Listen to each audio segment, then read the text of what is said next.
পাশ্চাত্যদেশু তারিণে বাঞ্ছাকল্পতরুভর্ষ কৃপা সিন্ধুভ্যেব চ পতিতানাং পাবনেভ্যো বৈষ্ণবেভ্যো নমো নমঃ। নমো মহাবদান্যয় কৃষ্ণ প্রেম প্রদায়তে কৃষ্ণায় কৃষ্ণ চৈতন্য নাম্নে গৌরতীশে নমো নমঃ।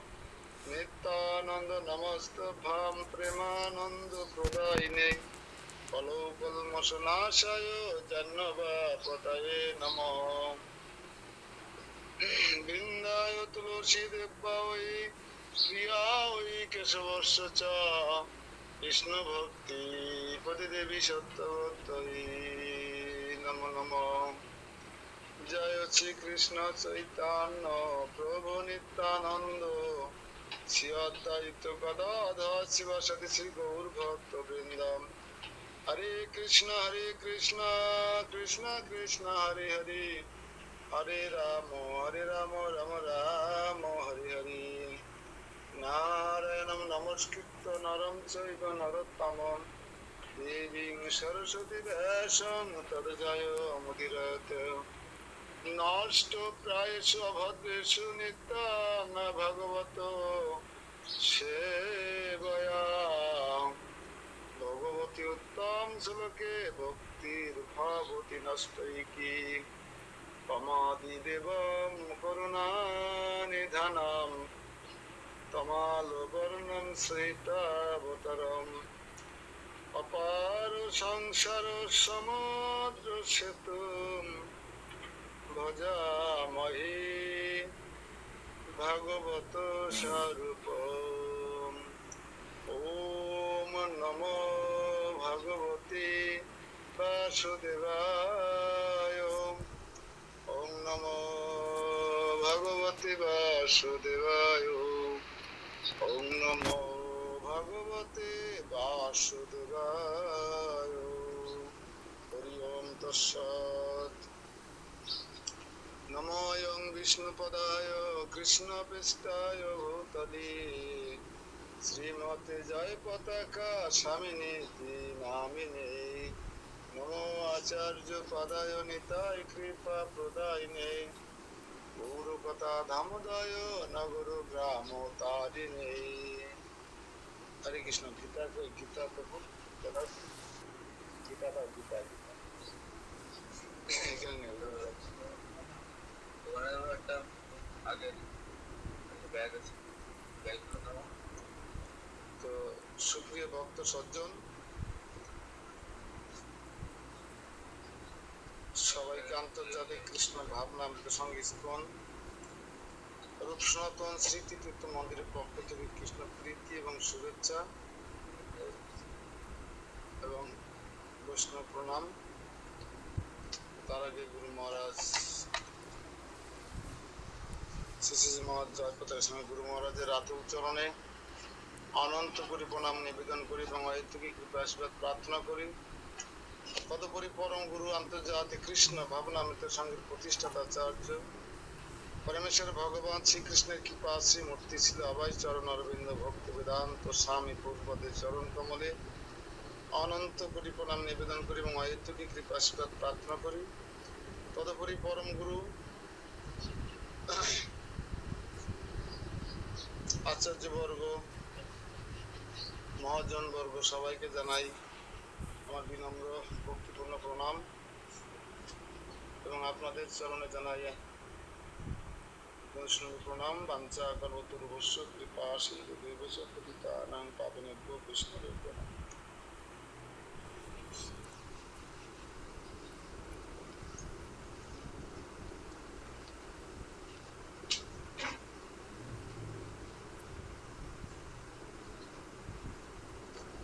তো জড় জগতের প্রতিটি জীব দুঃখ দুর্দশা জর্জরিত, প্রতিটি জীব জড় জগতের, ধনী দরিদ্র মূর্খ পণ্ডিত নির্বিশেষে সবাই যে দুঃখে মর্মাহত তাতে কোনো সন্দেহ নেই। এমনকি স্বর্গলোকে দেবতারাও পর্যন্ত দুঃখ লাভ করতে হয়। যে দেবতাদের কাছে আমরা দুঃখ মোচনের জন্য পুজো পাঠ করি, আটাগুলি চিন্নি দিই, তীরনাথের মেলা করি, সেই দেবতাদেরকে অনেক সময় দুঃখ দুর্দশা ভোগ করতে হয়। কিন্তু জড় জগৎটি দুঃখের আসল কারণ নয়। জীবের কৃষ্ণ বিস্মৃতি হচ্ছে তার দুঃখের মূল কারণ। কৃপা, ভগবানের কৃপায় জীব এই জগতে দুর্লভ মনুষ্য শরীর লাভ করে এবং যার দ্বারা যথার্থ সাধনা করে জীব নিজেকে বন্ধন মুক্ত করে ভগবত নামে ফিরে যেতে পারে।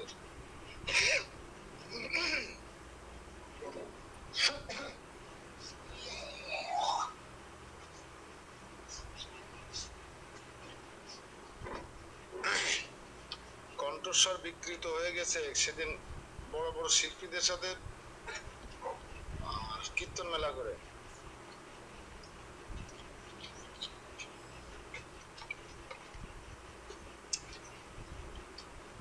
একটা সুন্দর প্রশ্ন এখানে,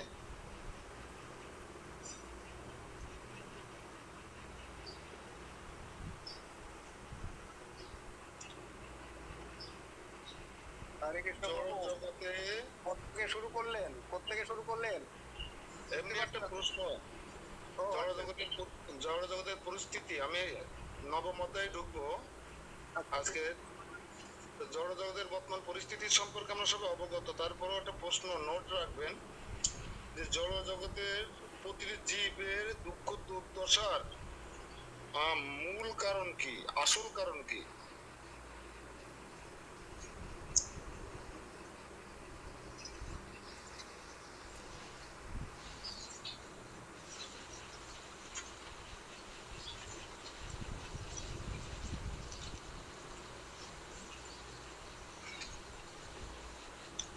জড় জগতের প্রতিটি জীবের দুঃখ দুর্দশার আসল কারণ কি?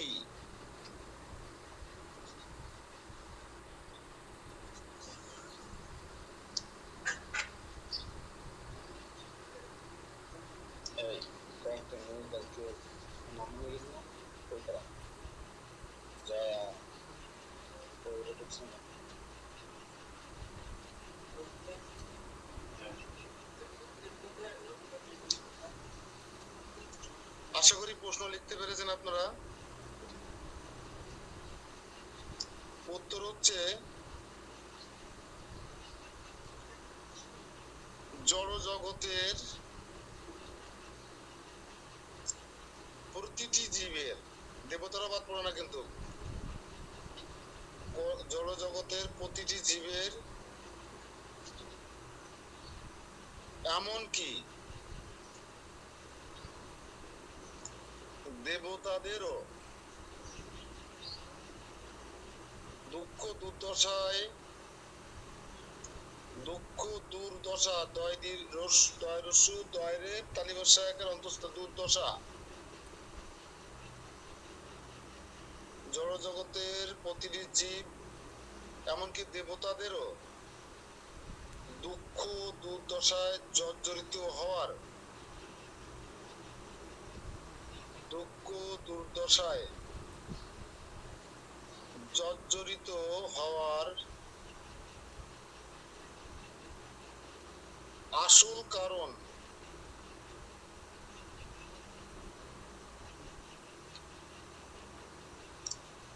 আসল কারণ কে বলতে পারে? বাকিটুক হচ্ছে উত্তর কৃষ্ণ বিস্মৃতি। কৃষ্ণ বিস্মৃতি, কৃষ্ণ বিস্মৃতি লেখেন সবাই।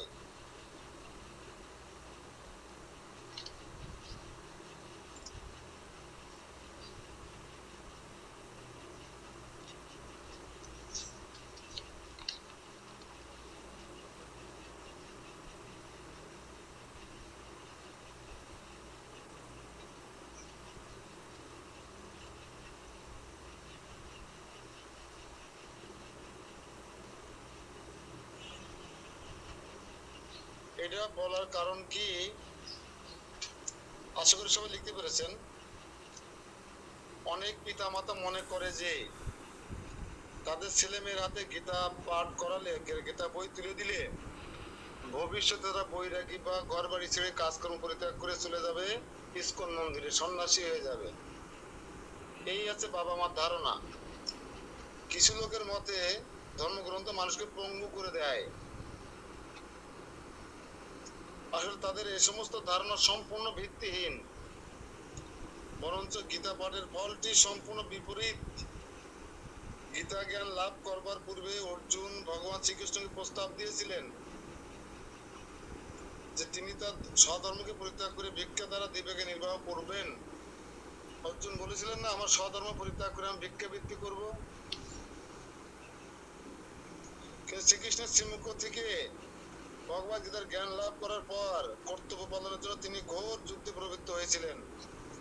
গীতার জ্ঞান লাভ করলে পঙ্গু হয়ে যায় না, জীবন সংগ্রামে যুদ্ধ জয়ী হতে সহযোগিতা হয়।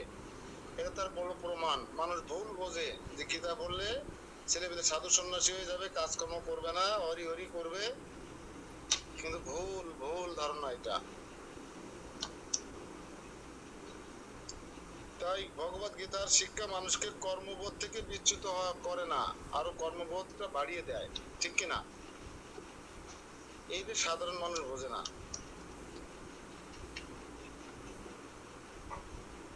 যাই হোক, আজকে কারা কারা সকালে মঙ্গল আরতির পরে রাধিকা অষ্টকম পাঠ করেছেন?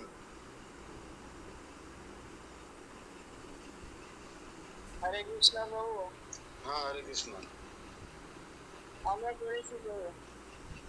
বিপুল বাবু রাধিকা অষ্টকম পাঠ করেছেন? অনিরুদ্ধ বাবু শিক্ষা অষ্টকমের পরিবর্তে রাধিকা অষ্টকম পাঠ করেছেন? হরে কৃষ্ণ প্রভু, আমি গতকালকে করছিলাম, আজকে করি নাই। এই 15 দিন করতে হবে তো। গতকালকে করেছিলাম, আজকে করতে পারি নাই প্রভু। এটা তো কোনদিন না করা যাবে না। প্রতিদিন সকাল তো শিক্ষা অষ্টকম আর দশবিধ নাম অপরাধ মাস্ট। আমি আজকে রাধিকাষ্টকম করতে পারি নাই, সুবাইয়ের একটু অসুবিধা ছিল। আর কারা কি করেছেন দেখি? বিপ্লব বাবু রাধিকা অষ্টমের বিধান তো করতে হবে। একটা সিঙ্গেল আছে এই কষ্ট। আচ্ছা দাও, পুরুষ কি দাও।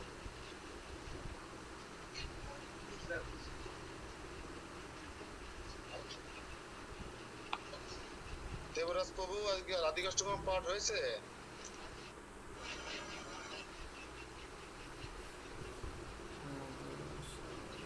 হরে কৃষ্ণ প্রভু। হরে কৃষ্ণ। দিদা ধান্দায় পড়ে গেছিলাম, আসলে ফোন দিতে পারবো। ফোন দিতেন কালকে, আমাকে ফোন দিতে হতো। দিদা দ্বন্দ্ব পারবে না বলে তো ফোন নাম্বার দিয়ে এসছি না। হ্যাঁ, তা ওই রাষ্ট্রকাম রুদ্রাদশী অষ্টকম তো জন্মাষ্টমীর দিন শেষ হয়ে গেছে। গতকাল থেকে শুরু হয়েছে রাধিকা অষ্টকম। 15 দিন গাইতে হবে রাধিকা অষ্টকম, তার 2 দিন চলে যাচ্ছে আজকে।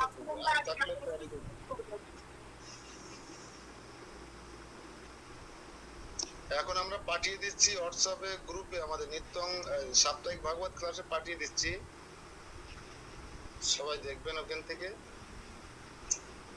দাও মোটটা দাও।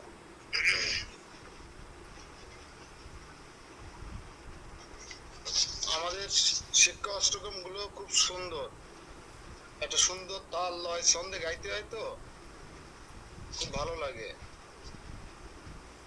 তা আমরা 2-4 মিনিট সময় নষ্ট করে সকালে গাই একসঙ্গে। আছে তো সবার নাম একটু বই কাছে? একাধিক নাম অর্থ বই ছিল আমাদের, কোথায় গেছে সব?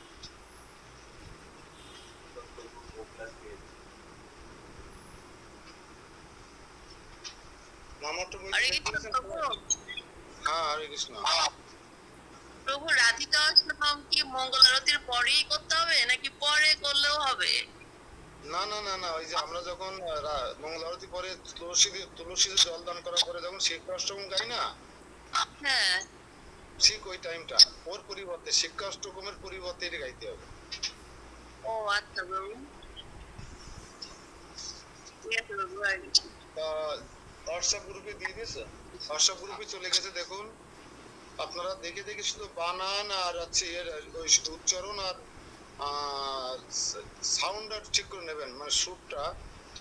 আমার যেহেতু গলা টলা ভাঙা, তারপরে আমি চেষ্টা করব সেভাবে চেষ্টা করতে। আমার সাথে গাইবেন সবাই, সবাই ইয়ে করুন, আনমিউট করুন এবং ক্যামেরা অন করুন, সবাই গাইবেন এখন। তাহলে কালকে আর কারো অসুবিধা হবে না আশা করি। শ্রাবণী মাতাজি আছে আশেপাশে?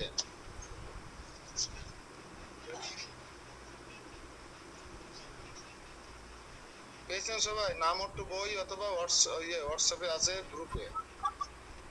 আমাকে 208 বই হয়েছে। হ্যাঁ, সবার নাম একটু বইতে আছে এটা। যেহেতু আমাদের অনিরুদ্ধ প্রভু গাইনি, তো আমরা একটু সবাই গাই তাহলে। জয় জয় শ্রী শ্রী রাধিকা অষ্টকম কি। ওম কুমাক্ত কাঞ্চনাজ গর্ভহারি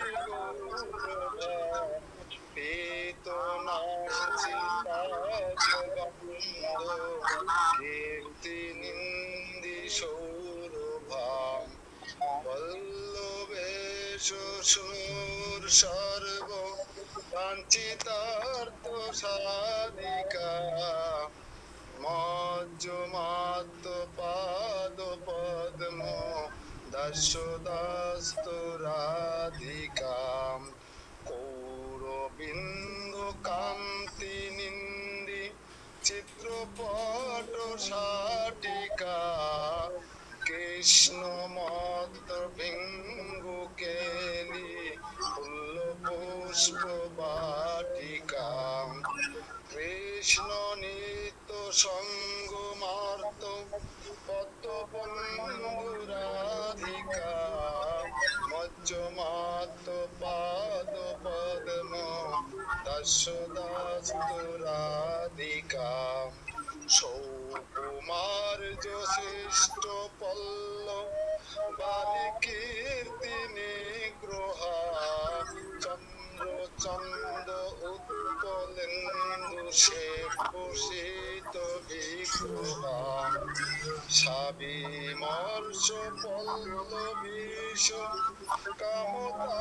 কামতাপবাদিকা মজ্জমাত পাদ পদ্ম দশদাস্ত রাধিকা বিশ্ববন্দ জৈব তাবি বন্দিতা বিজারমা রূপ জৈবনাদি সম্পদানদ সমাম শিলয়ার দলীলয়া চ সজদস্তি নাদিকা মজ্জমাত পাদ পদ্ম দশদাস্ত রাধিকা রাসলাস গীত নর্ম সকলালি পণ্ডিতা প্রেম রূপবেশ সদ্গুণালি মণ্ডিতা বিশ্বনব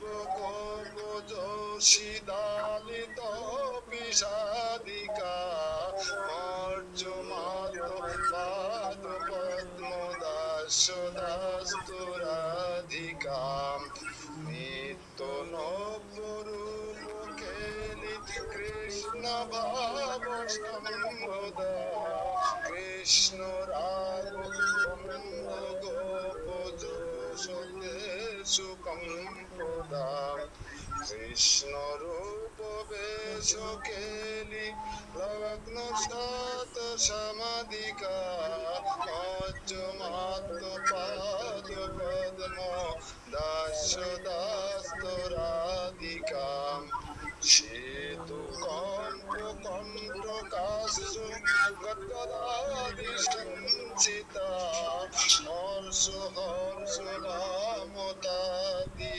ভাববংশনাঞ্চিতা কৃষ্ণ নেত্র তোষী রত্ন মণ্ডনালিদাধিকা মর্যমাত্র পাদ পদ্ম দর্শদাস্ত সারাধিকা জগনার্দ কৃষ্ণ বিপ্রয়োগ সন্তত নিতা নিকুতৈন্য চাপলাদি ভাব বৃন্দ সদিতাম যত্ন লক্ষ কৃষ্ণ সঙ্গ নির্গত খিলাধিকা মজ্জমাত পাদ পদ্ম দর্শদাস্তুরাধিকা অষ্টকেন যত্নেন নৌতি কৃষ্ণ বল্লভা দর্শনে শৈলজাদি যোশিদাদি দুর্লভম কৃষ্ণ সঙ্গ মন্দিতাত্ম দর্শিদুভাজনাম তম্পরতি নন্দিতাদি সুজাসনম হরে কৃষ্ণ কৃষ্ণ কৃষ্ণ হরে হরে হরে রাম রাম রাম হরে হরে জয় জয় শ্রী শ্রী রাধিকা অষ্টকম কি আরে বল এটা রেকর্ডিং করতে পারতেন আপনারা, তাহলে পরবর্তীতে আপনার সুবিধা হতো।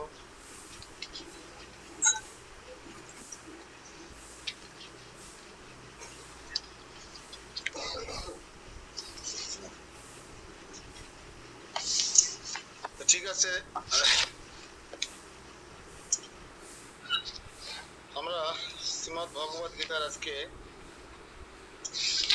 নবম অধ্যায়ের প্রথম শ্লোক থেকে শুরু করব। রাজগুহ্য যোগ হচ্ছে গীতার সর্বশ্রেষ্ঠ অধ্যায়, আর এর শেষ শ্লোকটা হচ্ছে গীতার শ্রেষ্ঠ শ্লোক। তো যারা নতুন আজকে জয়েন করার কথা ছিল অনেকেই দেখছি নেই, আর পুরাতনরা অনেকে নেই। শিকড় একদিন ঢোকে 5 দিন ঢোকে না, ওর কাছে ভালো করে জিজ্ঞাসা করতে হবে কি সমস্যা ওর, বয়সের সমস্যা না কারেন্টের সমস্যা নাকি লাইনের সমস্যা জিজ্ঞেস করবেন।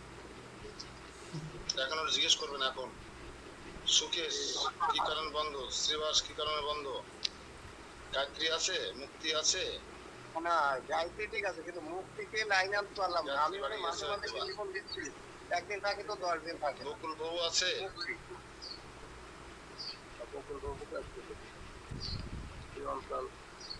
এর নিয়মিত হলে তাদেরকে সরি বলতে হবে, অনিয়মিত হলে। অনিয়মিত দরকার নেই আমাদের, 15 জন 10 জন থাক। অনিয়মিত আর যারা টাইমলি আসতে পারবে না তাদেরকে কিছুদিন বিশ্রাম দেন, কথা বলবেন আলাদাভাবে ক্লাসের পরে। দাদা বাবু অ্যাটেন্ডেন্স দেবেন এখন, কারা কারা আছে কারা কারা নেই। ফ্রি বলে নাকি না প্রতি মাসে 500 টাকা করে প্রণামী নেবো, কোনটা করবো বলেন? 500 টাকা প্রণামী দেবেন প্রতি মাসে, তাহলে ফ্রি, তাহলে হয়তো ক্লাস মিস করবেন না, যে 500 টাকা দিয়ে ক্লাস মিস করা যাবে না। আপনারা ভাববেন কি করলে ভালো হয়। আমার কিন্তু ধৈর্য সহ্য কম, আপনারা জানেন হয়তো বা অনেকেই বোঝেন আমার সাথে যারা ঘোরেন। ফ্রি ক্লাস দেবো, নিজের জব তপস্যা দিয়ে বন্ধ করব, তারপরে যদি আগ্রহ শ্রদ্ধা ভক্তি এরকম হয় যে যদি সমস্যা দেখা, খাওয়া কারো 3 বেলা বন্ধ থাকে, হয়তো 2টার খাবার 4টায় খায়, সকাল 9টার খাবার 10টায় খায়, এই তো পার্থক্য।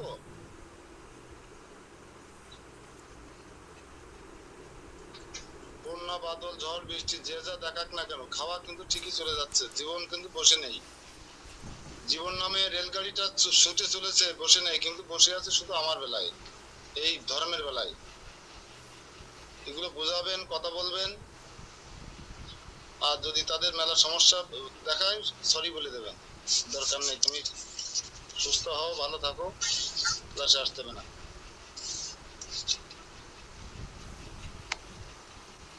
তো নবম অধ্যায় রাজগুজ্জ যোগ, এই যোগের থেকে আমরা এই রাজগুজ্জ যোগ পড়লে আমরা ভক্তি জীবনে বা কৃষ্ণ তত্ত্ব বিজ্ঞান উপলব্ধি করার জন্য আর অন্য জায়গায় দৌড়ছুট করতে হয় না। তো আমরা প্রথম শ্লোক দিয়ে শুরু করি। শ্রী ভগবান উবাচ ইদম তু তে গুজ্জ মম গুজ্জতমম প্রবক্ষ্যামানুষুবে জ্ঞান বিজ্ঞান সহিতম যযোগ যযোগ জ্ঞাত বা মোক্ষ সেহ সুভাত। পরমেশ্বর ভগবান বললেন, হে অর্জুন, তুমি নির্মশ্বর বলে তোমাকে আমি পরম বিজ্ঞান সমন্বিত সবচেয়ে গোপনীয় জ্ঞান উপদেশ করছি। সেই জ্ঞান প্রাপ্ত হয়ে তুমি দুঃখময় সংসার বন্ধন থেকে মুক্ত হও। হ্যাঁ, নির্মশ্বর। কে নির্মশ্বর? অর্জুন। তাহলে গীতার জ্ঞান গ্রহণ করতে গেলেও তার যোগ্যতা লাগে, দীক্ষা গ্রহণ করতে গেলে তার যোগ্যতা লাগে, শিষ্য হতে গেলেও তাকে যোগ্যতার প্রমাণ দিতে হবে।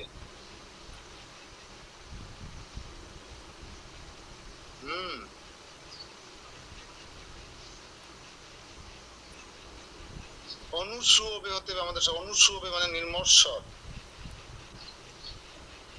তো বলছে কৃষ্ণ তাদেরকে গীতার জ্ঞান দেন যারা নির্মশ্বর, তাদেরকে নবম অধ্যায়ের মতো গুজ্জতম অধ্যায়ের কথা বলেন যারা নির্মশ্বর।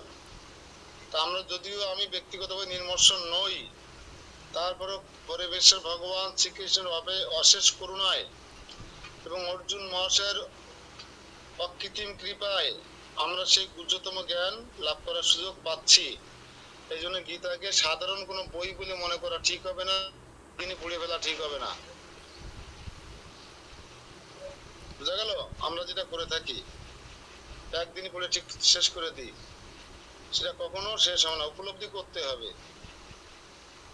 আরে ভালো উপদীয় বস্তু রসমালাই কিংবা আচার, চাটনি, চকলেট কি চাবাই চাবাই খালি রস টেস্ট পাওয়া যায় না চেটে চেটে চুষে চুষে খালি রস পাওয়া যায়? তা আমার ভাগবত আছে রসমালাই সদৃশ, যে পাশে চাপ দিবেন সেই পাশে মিষ্টি। এই জন্য কি করবেন, ধীরে ধীরে উপলব্ধ করার চেষ্টা করবেন, হৃদয়ে প্রয়োগ করবেন সেটা নিজের জীবনে। যত ভক্ত যতই ভগবানের কথা শ্রবণ করে ততই তার অন্তরে দিব্য জ্ঞানের প্রকাশ হয়। এই শ্রবণ পদ্ধতির মহিমা বর্ণনা করে শ্রীমদ্ ভাগবতে বলা হয়েছে ভগবানের কথা দিব্য শক্তিতে পূর্ণ এবং দিব্য শক্তির উপলব্ধি করা যায় যদি ভক্তদের মধ্যে পরমেশ্বর ভগবানের কথা আলোচিত হয়। মনোধর্মী জল্পনাকারী অথবা কেতাবী বিদ্যায় পণ্ডিতদের সঙ্গ করলে এই বিজ্ঞান কখনো লাভ করা যায় না, কেননা এই দিব্য জ্ঞান উপলব্ধির সঞ্জাত। এখানে অনেক কিছু বুঝিয়ে দিয়েছেন প্রভুপাদ এক কথায়, যে আপনি যদি এই পরম জ্ঞান উপলব্ধি করতে চান তাহলে আপনি কাদের কাছ থেকে শুনবেন? ভক্তদের কাছ থেকে শুনতে হবে। হ্যাঁ, ভক্তদের কাছে শুনতে হবে। আর কি করতে হবে? যত বেশি বেশি শ্রবণ করবেন তত এই দিব্য জ্ঞান আপনার মাঝে প্রকাশিত হবে। এমন নয় যে আরে আমি তো 4 বছর আগে কৃষ্ণ জন্ম বৃত্তান্ত মহিমা শ্রবণ করেছি, আবার কেন আজকে শুনতে হবে, এরকম মনে হয়। কারণ প্রতিবার শুনতে ইচ্ছে করে, প্রতিদিন শুনতে ইচ্ছে করে। দেখুন, জন্মের পর থেকে কৃষ্ণ কৃষ্ণ শুনে আসতেছি, তাই না? বুঝতে শিখে ধরে আজ পর্যন্ত এমনকি মনে হয়েছে যে যথেষ্ট শুনেছি, আর দরকার নেই, এরা মনে হয়েছে কখনো?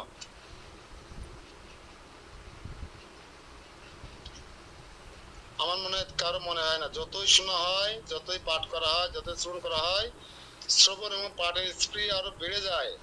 শুধুমাত্র দিব্য শব্দ তরঙ্গ মালা বা দিব্য চিন্ময় বস্তু কৃষ্ণের বেলায়, কিন্তু আপনি সারা জীবন কখনো আপনার চেয়ারম্যান, মেম্বার বা কোনো শিক্ষকের নাম জপ করতে পারবেন না। এই জন্য এটা দিব্য আর এটা হচ্ছে জড়। বুঝা গেল? এখানে যে কথাটা আমি প্রায় বলে থাকি, কাকের করলে কখনো ভগবানের দিব্য গুণ সমন্বিত কৃষ্ণের মহিমা সম্পর্কে উপলব্ধি হবে না। কাকের কি? কেতাবি বিদ্যা, পণ্ডিতদের পাণ্ডিত্য, সাহিত্য, কবিতা, প্রেমপত্র, হ্যাঁ, এইগুলো হচ্ছে কাকের এই সমস্ত পণ্ডিতের সঙ্গ করলে এই দিব্য তত্ত্বজ্ঞান সমৃদ্ধ বিজ্ঞান কখনো লাভ করা যাবে না।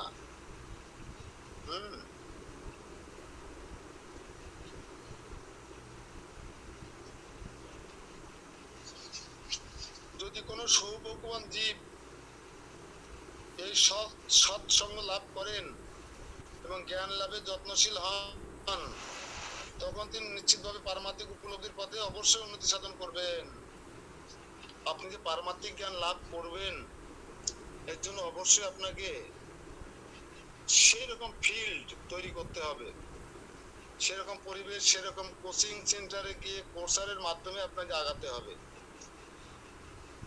বিষয় ভক্তি যোগের সঙ্গে বিশেষভাবে যুক্ত এবং সে যেহেতু তার প্রভাবে কৃষ্ণ ভাবনা বিকশিত হয়, তাই তাকে গুহ্যতম বলা হয়, গুহ্যতর বলা হয়। এখানে আরেকটা বিষয় আছে, হ্যাঁ, এখানে কয়েকটা বিষয় আছে। ভগবত গীতার প্রথম অধ্যায় হচ্ছে গ্রন্থটির মোটামুটি প্রস্তাবনা। প্রথম অধ্যায় প্রস্তাবনা স্বরূপ। দ্বিতীয় তৃতীয় অধ্যায় পারমাত্মিক জ্ঞানকে গুহ্য বলা হয়।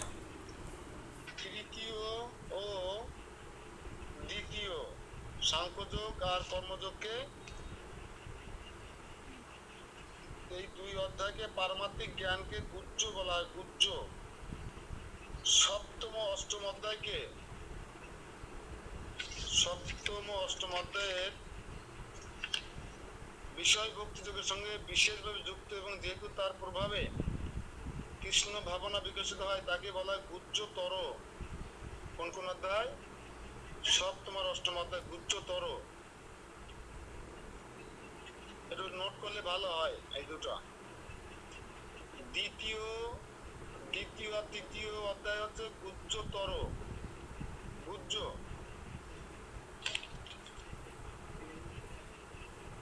শ্রীমদ ভগবত গীতার দ্বিতীয় আর তৃতীয় অধ্যায় হচ্ছে গুহ্য। গয়রসু হয় জবলা, গুহ্য।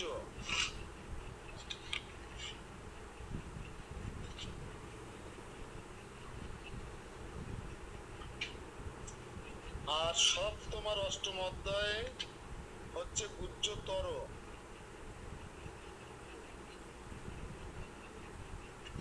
কিন্তু নিচে লিখবেন কিন্তু নবম অধ্যায় কেবল শুদ্ধ ভক্তির বর্ণনা করা হয়েছে। নবম অধ্যায়ে শুধুমাত্র শুদ্ধ ভক্তির বর্ণনা করা হয়েছে, তাই এই অধ্যায়টি হচ্ছে গুহ্যতম। আমিও ভালো জানতাম না, আমারও এই তিনটে উপলব্ধি হলো আজকে। গুহ্য, গুহ্যতর, গুহ্যতম। আমি আবারও রিপিট করছি, দ্বিতীয় আর তৃতীয় অধ্যায় হচ্ছে গীতার গুহ্য, আর সপ্তম ও অষ্টম অধ্যায় ভক্তি যোগের সাথে বিশেষভাবে যুক্ত, তাই হচ্ছে গুহ্যতর।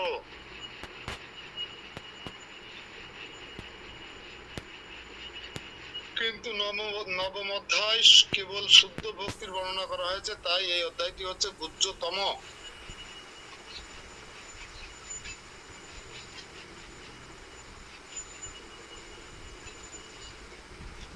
তাই বলা আছে, যিনি শ্রীকৃষ্ণের এই পরম গুহ্যতম তত্ত্ব সম্বন্ধে অবগত, নবম অধ্যায় সম্পর্কে যিনি অবগত, তিনি স্বাভাবিকভাবে অপ্রাকৃত স্তরে অধিষ্ঠিত। আমি কেন বলছি নবম অধ্যায়ের এত গুরুত্ব কেন দিচ্ছি, বোঝা গেল? নবম অধ্যায়ের সঙ্গে যারা সম্পর্ক যুক্ত, তারা অপ্রাকৃত স্তরে, স্বাভাবিকভাবে অপ্রাকৃত স্তরে অধিষ্ঠিত।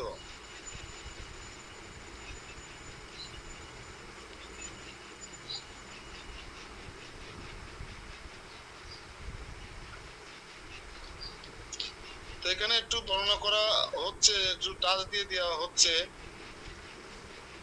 যে ভক্তি রসা অমৃত সিন্ধু গ্রন্থে বলা হয়েছে যিনি ভগবানের প্রেমময়ী সেবায় উৎকণ্ঠিত থাকেন তিনি সংসার বন্ধনে আবদ্ধ থাকলেও প্রকৃত পক্ষে তিনি মুক্ত। যেমন আমাদের দীপক দাদা বাবু।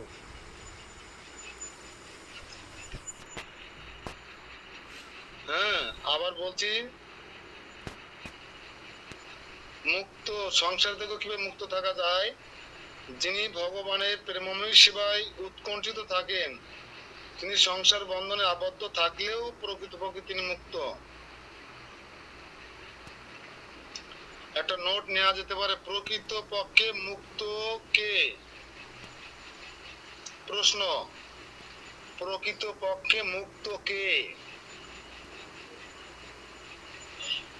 আমরা মনে করি যারা সংসার ত্যাগ করে সাধু সন্ন্যাসী মঠে মন্দিরে গিয়ে আলু পটল নিয়ে মারামারি করতেছে তারাই মুক্ত। নেভার, কখনো নয়।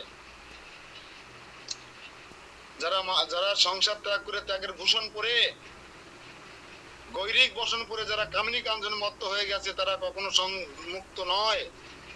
মানুষ তাদের মনে করে মুক্ত পুরুষ, যারা সৎ ত্যাগ করে গেছেন, কখনো সম্ভব নয়।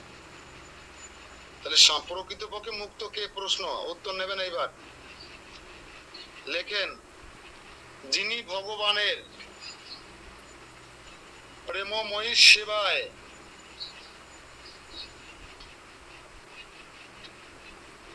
উৎকণ্ঠিত থাকেন। এটা করা হলো না, সেটা করতে হবে, এটা করতে হবে, ভগবান সেবা করতে হবে, নানাভাবে উৎকণ্ঠিত থাকেন। লিখছেন, যিনি ভগবানের প্রেমময়ী সেবায় উৎকণ্ঠিত থাকেন তিনি সংসার বন্ধনে আবদ্ধ থাকলেও, লেখেন, তিনি সংসার বন্ধনে আবদ্ধ থাকলেও প্রকৃতপক্ষে তিনি মুক্ত।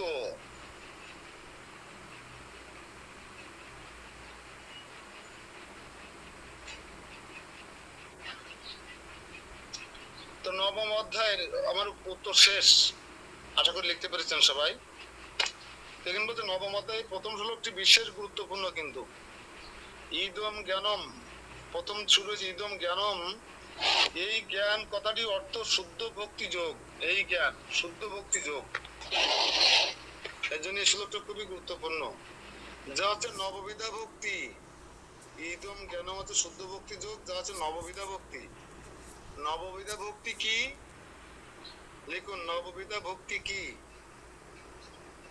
প্রশ্ন, নববিধা ভক্তি কি?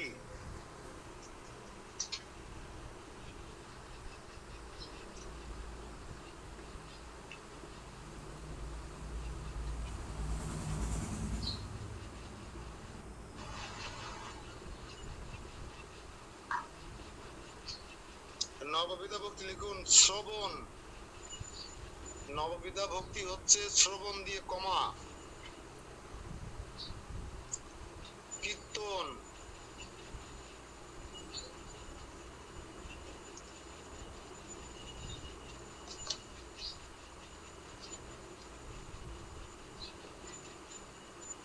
স্মরণ, দন্তস্বয় ময় র মূর্ধন্য স্মরণ 3 নম্বর। 4 নম্বর পাদ সেবন।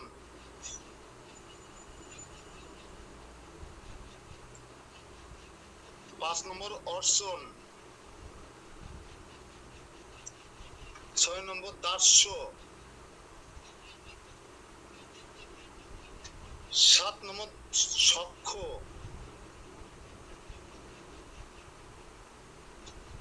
ও আত্মনিবেদন। নাম্বার মানে ভুল হয়েছে, আত্মনিবেদন হচ্ছে 9 নম্বর হবে। শ্রবণ, কীর্তন, স্মরণ, পাদসেবন, অর্চন, বন্ধন, দাস্য, সখ্য, আত্মনিবেদন, এই হচ্ছে ইদম জ্ঞানম, অর্থাৎ শুদ্ধ ভক্তি যোগ, যা হচ্ছে নববিধা ভক্তি। তাই প্রথম শ্লোকটা কত গুরুত্বপূর্ণ বুঝতে পেরেছেন?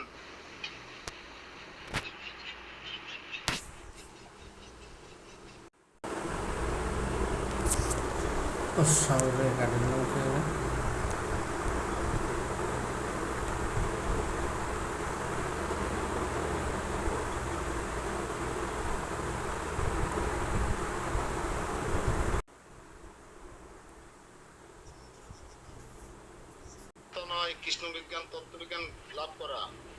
এ তো কলা বাগান বা আম বাগান বা ধান ক্ষেত বা ঘের বাগানের কবিতা নয় যে পড়লাম আর বুঝে গেলাম।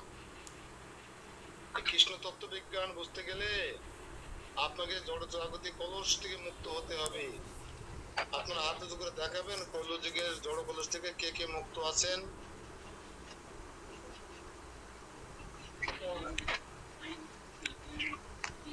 কেউ কি হাত উঁচু করেছেন?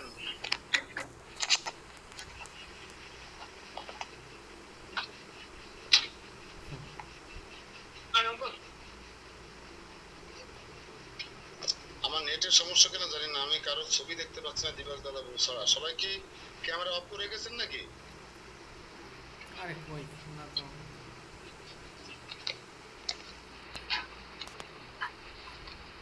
সবার ক্যামেরা কি অফ?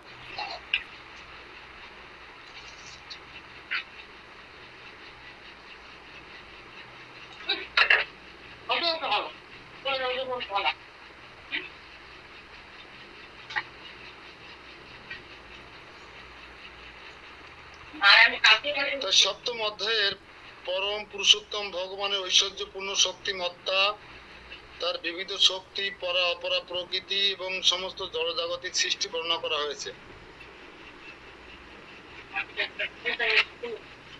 কৃষ্ণ তত্ত্ব না জেনে যারা তার চরিত্রের সমালোচনা করে তারা বাস্তবিকভাবে মূঢ়। তাই অত্যন্ত সাবধানতার সঙ্গে সেই সমস্ত ভাষ্য বর্জন করাই কল্যাণকর। যে ব্যক্তি শ্রীকৃষ্ণকে শুদ্ধ দিব্য পুরুষোত্তম স্বয়ং ভগবান বলে জানেন তার পক্ষে এই অধ্যায়গুলি হবে পরম কল্যাণকর। তাহলে এখানে প্রশ্ন আছে মূঢ় কাকে বলে?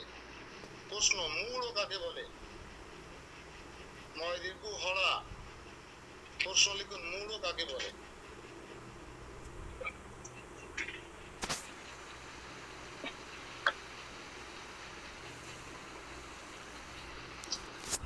উত্তর লিখুন, কৃষ্ণ তত্ত্ব না জেনে। কৃষ্ণ তত্ত্ব না জেনে যারা তার সমালোচনা চরিত্রের সমালোচনা করে, যারা তার চরিত্রের সমালোচনা করেন তারা বাস্তবিক মূঢ় নরাধম।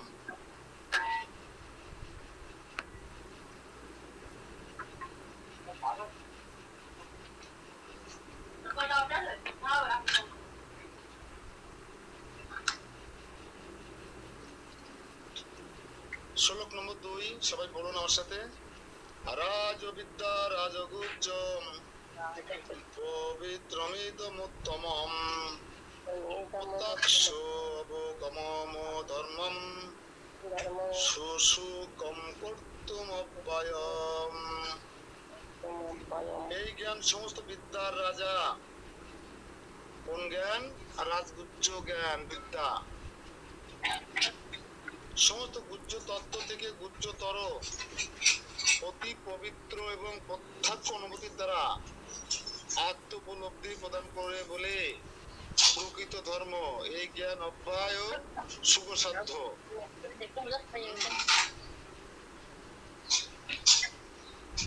আর ভগবদ গীতার এই অধ্যায়টিকে রাজবিদ্যা বলা হয় কারণ পূর্ব বর্ণিত সমস্ত মত ও দর্শনের সারমর্ম এই অধ্যায়ে প্রতিপাদন করা হয়েছে।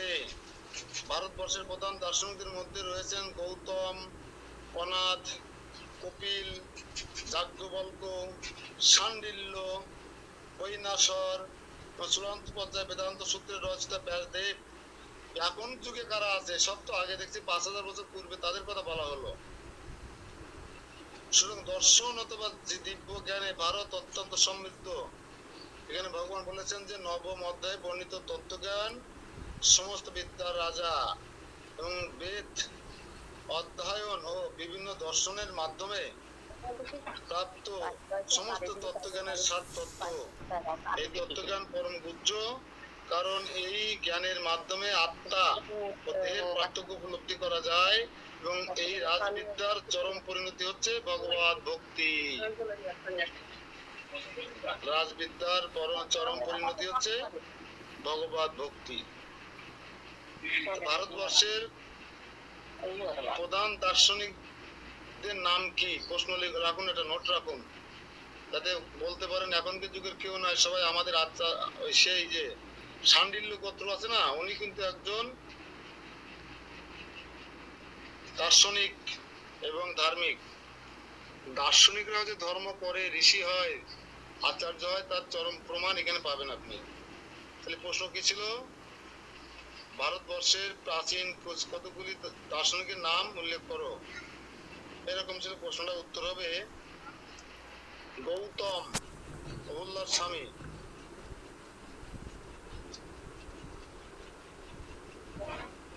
কনাথ, ক মধ্যাহ্ন আকার দ, কনাথ,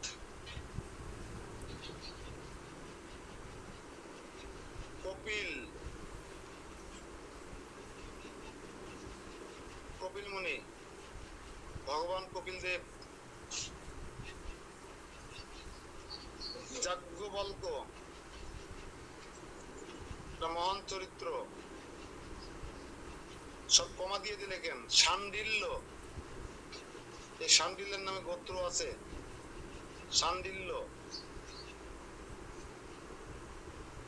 বৈশানর, বয় ওই তালিবর্ষে বয় আকার, নর বৈশানর, এবং বেদান্ত সূত্রের রচয়িতা। চূড়ান্ত পর্যায়ে লিখুন, চূড়ান্ত পর্যায়ে বেদান্ত সূত্রের রচয়িতা ছিল ব্যাসদেব।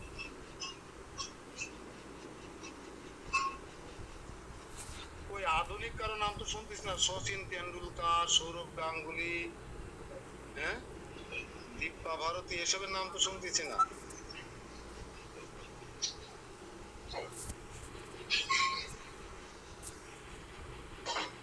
ঐশ্বরিয়া রায়, সোনিয়া গান্ধী, মালেকা গান্ধী, এরা কই? মহাত্মা গান্ধী, অত সস্তা না।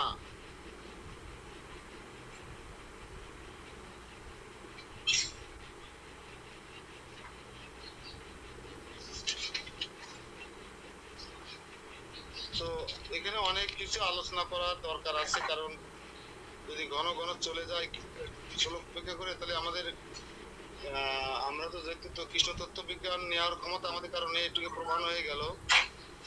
তারপরে অন্তত শুনিতে কেহ আছে না, একটা কথা, শুনতে হয়তো হঠাৎ করে তার দিব্য জ্ঞানের উদয় হতে পারে, চেতনার উন্মেষ ঘটতে পারে, কিন্তু আমার মতো একজনের মুখে শুনলে কখনো হবে না, তার প্রমাণ এখানে বহুত আছে। আমার কাছে শোনার পরে আধ্যাত্মিক উন্নতি হয়েছে এমন লোক খুব কমই আছেন এখানে। কৃষ্ণ বাবু ঢুকিয়েছে আজকে, কৃষ্ণ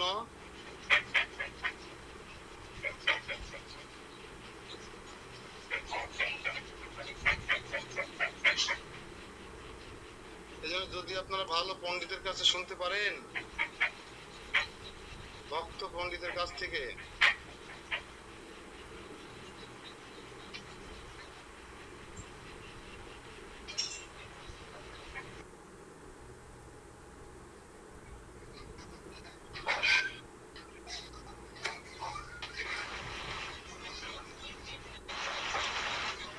তো ফাঁকে একটা কথা বলে যায়, মনে থাকবে না, অ্যাটেনশন প্লিজ। তুলসী চয়ন মন্ত্র আর তুলসী তোলার পর অপরাধ খণ্ডন মন্ত্র জানেন না এমন কেউ আছেন নাকি? পুষ্প পবিত্র করা মন্ত্র এবং গঙ্গা জল তৈরি করা মন্ত্র জানেন না এমন কেউ থাকলে হাত উঁচু করবেন নিঃসংকোচে। শুধু তুলসী চয়ন মন্ত্র, তুলসী তোলার পরে অপরাধ খণ্ডন মন্ত্র, আর হচ্ছে গঙ্গা জল তৈরি করতে হয় না আসমান পত্রে, গঙ্গা চ যমুনা চৈব গোদাবরী সরস্বতী নর্মদা সিন্ধু কাবেরী জলে শুনে সন্নিহিতম কুরু, এটা জানেন না কে? আর পুষ্পে মহাপুষ্পে সুপুষ্পে পুষ্প সমবে পুষ্প স্বয়ং ফটোসাহা, এই পুষ্প পবিত্রকরণ মন্ত্র জানেন না যারা, তাদের কাছে আমি সতর্ক বার্তা দিয়ে দিচ্ছি। তাহলে কিন্তু আবার এসব গীতা ভাগবত বাদ দিয়ে আবার ওই আসমান করা শুরু করাবো, আসমান মন্ত্র করা শুরু করাবো। এই 4টি মন্ত্র কালকে পড়া থাকবে সবার, যে কাউকে যে কোনোটা ধরতে পারি। তুলসী চয়নের পরে অপরাধ খণ্ডন, গঙ্গাজল তৈরি মন্ত্র, আর হচ্ছে কি বললাম একটা পুষ্প পবিত্রকরণ মন্ত্র। এই 4টি প্রশ্নের উত্তর কালকে চাই কিন্তু আমি।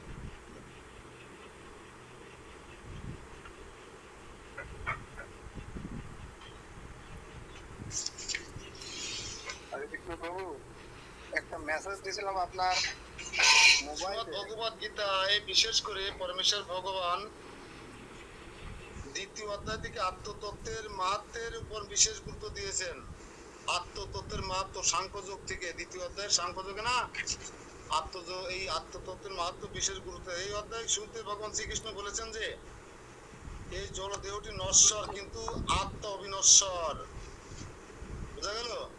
নিত্য সুপ্তা শরীরই নহ, অন্তবন্ত ইমে দেহা, অন্তবন্ত ইমে দেহা, নিত্য সত্তা শরীরিন।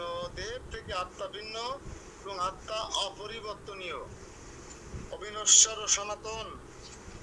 এই মৌলিক উপলব্ধি হচ্ছে জ্ঞানের গুহ্য তত্ত্ব। তৃতীয় অধ্যায়ে গুহ্য তার মৌলিক তত্ত্ব হচ্ছে এটা, যে দেহে থেকে আত্মা ভিন্ন ও আত্মা অপরিবর্তনীয়, অবিনশ্বর ও সনাতন। এই মৌলিক উপলব্ধি হচ্ছে জ্ঞানের গুহ্য তত্ত্ব। একটা প্রশ্ন নেন, নোট রাখেন। শ্রীমদ ভগবত গীতার গুহ্য তত্ত্ব কি? প্রশ্ন, শ্রীমদ ভগবত গীতার গুহ্য তত্ত্ব কি? সোজাই কি শুনছো ক্লাস, না কেউ করে কি গল্প করছে? বুঝতে পারছি না, আছে নাকি ক্লাসে?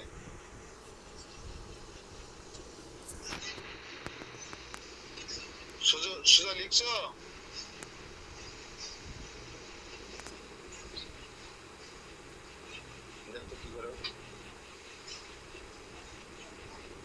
প্রশ্ন ছিল শ্রীমদ ভগবত গীতার গুহ্য তত্ত্ব কি?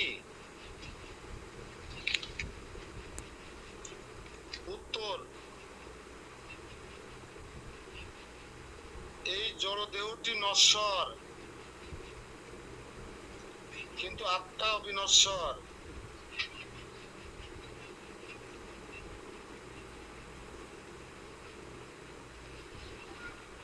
দেহের থেকে আত্মা ভিন্ন,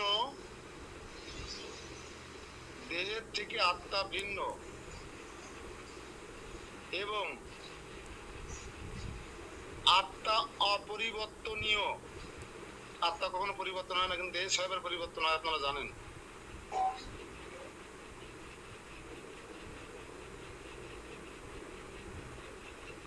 আত্মা অবিনশ্বর ও সনাতন।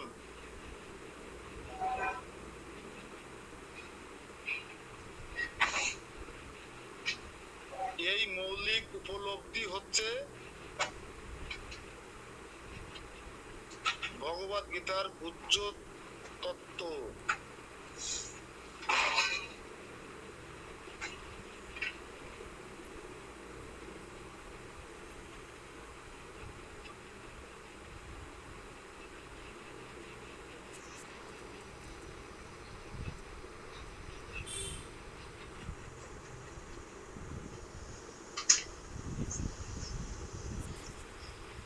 তাহলে সাথে সাথে প্রশ্ন এসে যায়, তাহলে গুহ্যতম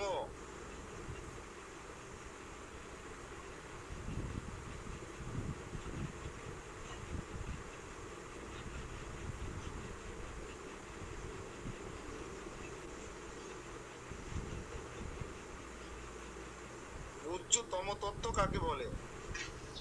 গুহ্যতম তত্ত্ব কাকে বলে?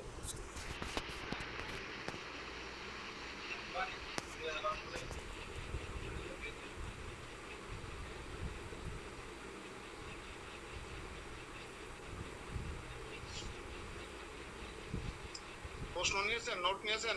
গুহ্যতম বিদ্যা তত্ত্ব কাকে বলে? গীতা মানে তো জ্ঞান, তাহলে গীতার গুহ্যতম তত্ত্ব কি? প্রশ্ন।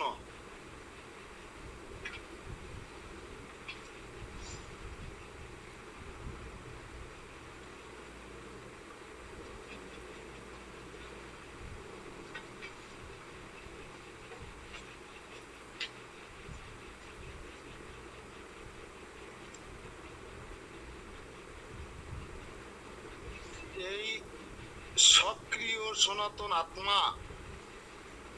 উত্তর লেখেন, সক্রিয় সনাতন আত্মা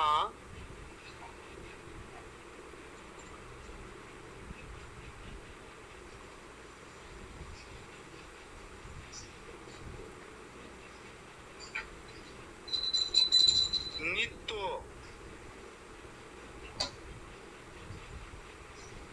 নিত্য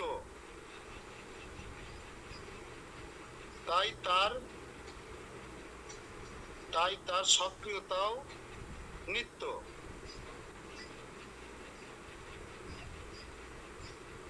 এবং ভগবত ধামে তার ক্রিয়াকলাপ হচ্ছে পারমাত্মিক জ্ঞান রাজ্যের উচ্চতম অংশ। এই আত্মা যে ভগবানের কাছে গিয়ে নিত্য কার্যকলাপ করছে সেটা হচ্ছে পারমাত্মিক জ্ঞান রাজ্যের উচ্চতম অংশ। লিখুন, ভগবত ধামে তার ক্রিয়াকলাপ হচ্ছে পারমাত্মিক জ্ঞান রাজ্যের উচ্চতম অংশ।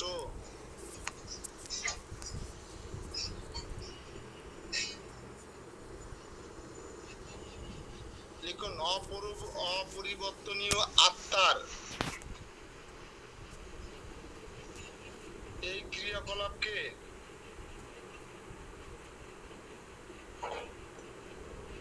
এখানে রাজবিদ্যা বা গুহ্যতম তত্ত্ব বলা হচ্ছে।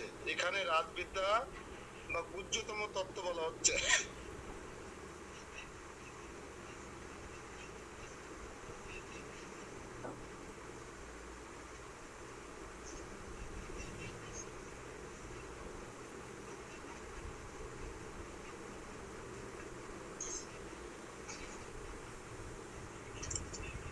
তো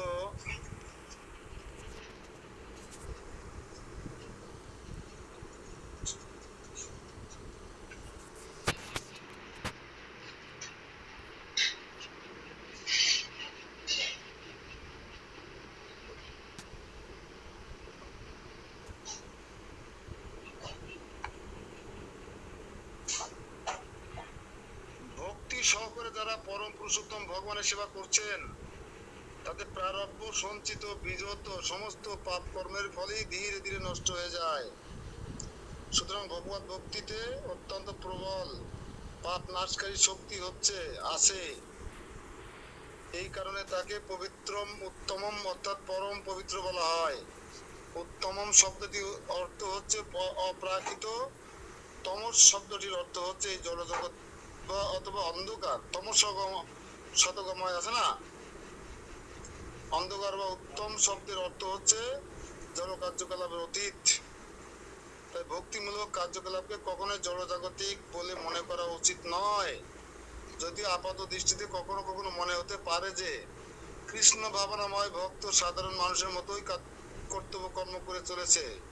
ভক্তিযোগ সম্বন্ধে অবগত তত্ত্বদ্রষ্টা পুরুষ জানেন যে ভক্তের কাজকর্ম কখনোই জড়জাগতিক কাজকর্ম নয়। তার সমস্ত কাজকর্মের জন্য জড় প্রকৃতির গুণের অতীত চিন্ময় ভক্তি ভাবময়। এমন কথা বলা হয়ে থাকে যে ভগবত ভক্তি সাধন এতই উৎকৃষ্ট যে তার পরিণাম সঙ্গে সঙ্গে প্রত্যক্ষ করা যায়। আমরা প্রত্যক্ষ করেছি যে শ্রীকৃষ্ণের নাম সমন্বিত মহামন্ত্র হরে কৃষ্ণ কৃষ্ণ কৃষ্ণ হরে হরে, হরে রাম রাম রাম হরে হরে। অপরাধ মুক্ত হয়ে কীর্তন করার ফলে সকলেরই যথাসময় অপ্রাকৃত আনন্দ অনুমতি হয়, যার ফলে মানুষ অতি শীঘ্রই জড়জাগতিক সমস্ত কলুষ থেকে পূর্ণরূপে পবিত্র হয়। এখানে আমরা দেখছি ভগবানের সেবা করার ফলে কি হচ্ছে, তার 3 প্রকার পাপ বিনষ্ট হয়ে যাচ্ছে। তাহলে এখানে প্রশ্ন আসতে পারে, নোট নিতে হবে যে পাপ কয় প্রকার, কি কি পাপ কয় প্রকার, কি কি? প্রশ্ন।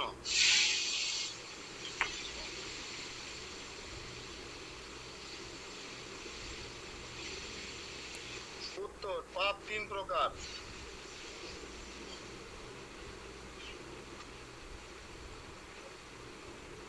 এক, প্রারব্ধ।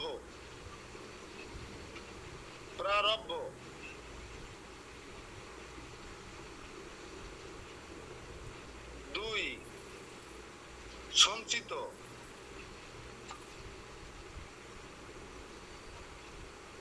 3 বীজত, বয় দীর্ঘি পূর্বজাত তয় বয়, বীজত, তাহলে প্রারব্ধ, সঞ্চিত, বীজত্ব।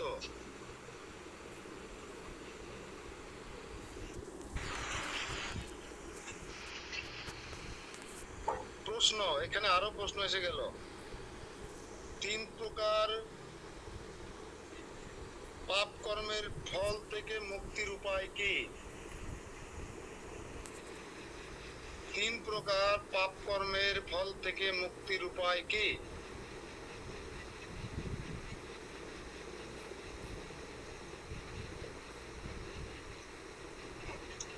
এখানে পদ্মপুরাণে একটা শ্লোক আছে, আপনারা লিখে নিতে পারেন উত্তরে।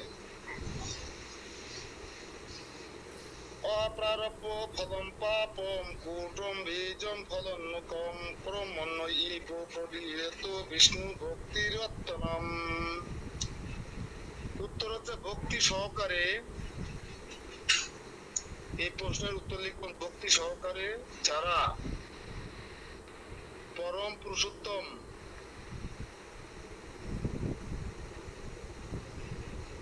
পরমেশ্বর ভগবানের সেবা করেছেন,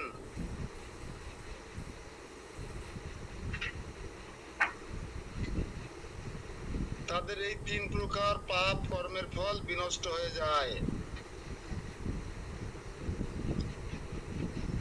তাহলে আমরা তো সেই লাইনেই আছি মনে হয় দাদা বাবু। ভক্তি সহকারে যারা পরম পুরুষোত্তম পরমেশ্বর ভগবানের সেবা করছেন, তাদের এই 3 প্রকার পাপ কর্মের ফল ধীরে ধীরে নষ্ট হয়ে যায়, ধীরে ধীরে নষ্ট হয়ে যায়।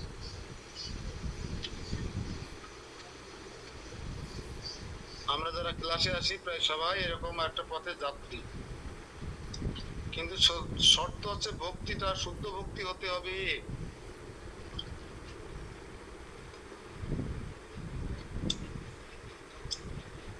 লিখে নেবেন, কিন্তু ভক্তি হতে হবে শুদ্ধ ভক্তি, এটুক শেষে লিখে দেন। ভক্তি হতে হবে শুদ্ধ ভক্তি। আমরা পাবো নবম অধ্যায় 26 নম্বর শ্লোকে ভক্তি শুদ্ধতা সম্পর্কে আলোচনা হবে।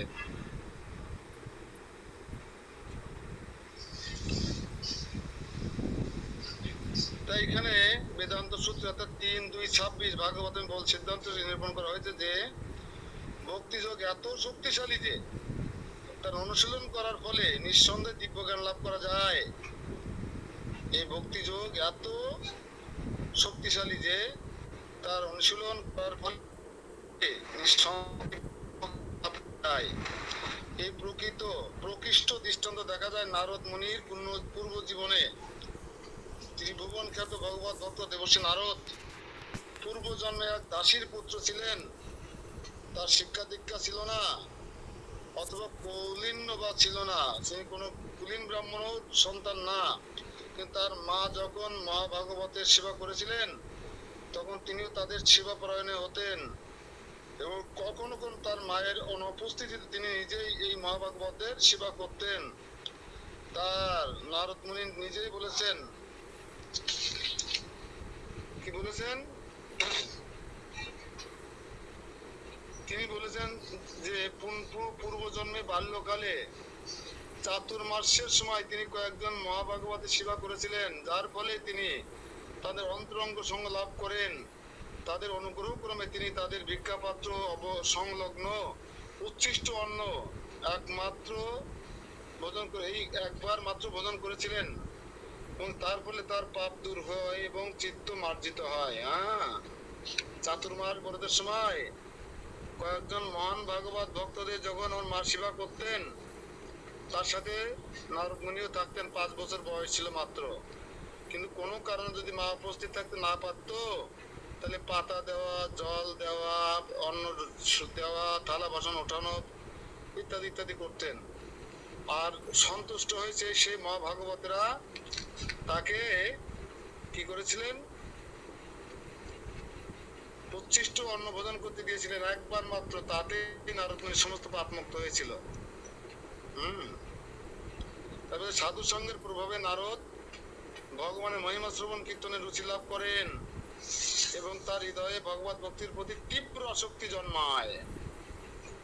সাধু সঙ্গের ফলে কি হয়? এইটাই হয়।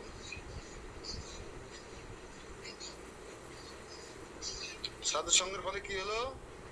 শ্রবণ আর কীর্তনের রুচি বাড়লো, আর হচ্ছে ভগবত ভক্তির হৃদয়ে তীব্র আসক্তি জন্মগ্রহণ করলো। এই জন্য সাধু সঙ্গের কোনো বিকল্প নেই। তবে আমার মতো শিয়াল কুকুরের মতো সাধু সঙ্গ কেউ করবেন না, তাহলে উল্টো ফল লাভ হবে।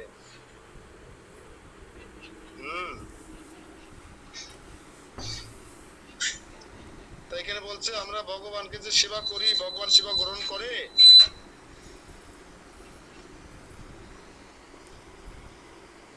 ভগবানকে আমরা যা কিছু নিবেদন করি না কেন, তিনি কেবল আমাদের ভালোবাসাটুকু গ্রহণ করেন। তাই ভগবত ভক্ত যখন ভগবত ধামে ফিরে যান, তখন তিনি সেখানে ভগবত সেবায় মগ্ন থাকেন। ভক্ত কখনোই ভগবানের সঙ্গে এক হয়ে যাওয়ার চেষ্টা করেন না। বোঝা গেল? তাই বলা হচ্ছে, অনেকে প্রশ্ন করেন আপনাদেরকে যে তোদের ভগবানের থালা ভরে দিস, তা খায়, এই যে শব্দ পড়ে রয়েছে, বলে কিনা আসরিক ভাবাপন্ন মানুষেরা। তার উত্তর কি দেবেন? যে ভগবানকে শুদ্ধ ভক্তরা যা কিছু নিবেদন করেন, তিনি কেবল তাদের ভালোবাসাটুকু গ্রহণ করেন, ভাবটুকু গ্রহণ করেন, কারণ তিনি পূর্ণ, তাকে থালা ভরে খেতে হয় না। আর এইভাবে ভগবত ভক্তি করে যারা ভগবত ধামে ফিরে যান, তখন সেখানে ভগবত সেবায় মগ্ন থাকেন। ভক্ত কখনোই ভগবানের সঙ্গে এক হয়ে যাওয়ার চেষ্টা করেন না। হ্যাঁ, যারা হচ্ছে ব্রহ্মজ্যোতিতে লীন হয়ে যেতে চান, পরম ব্রহ্মে ঘোষণা করেন, তারা ভগবানের সঙ্গে মিলে যেতে চায়, মিশে যেতে চায়। কিন্তু ভক্তরা কখনো ভগবানের সঙ্গে এক হয়ে যেতে চান না, কারণ তারা তাহলে তার রূপে আর সেবা করতে পারবে না। এভাবে ভগবত ভক্তি বা কৃষ্ণ ভাবনামৃতের পন্থা হচ্ছে সমস্ত বিদ্যার রাজা এবং সমস্ত গুহ্য তত্ত্বের রাজা। এইটি হচ্ছে পরম বিশুদ্ধ ধর্ম এবং আনন্দের সঙ্গে অনায়াসে এই অনুশীলন করা চলে। তাই এই পন্থা গ্রহণ করা মানুষের অবশ্যই কর্তব্য। হরে কৃষ্ণ কৃষ্ণ কৃষ্ণ হরে হরে, হরে রাম রাম রাম হরে হরে।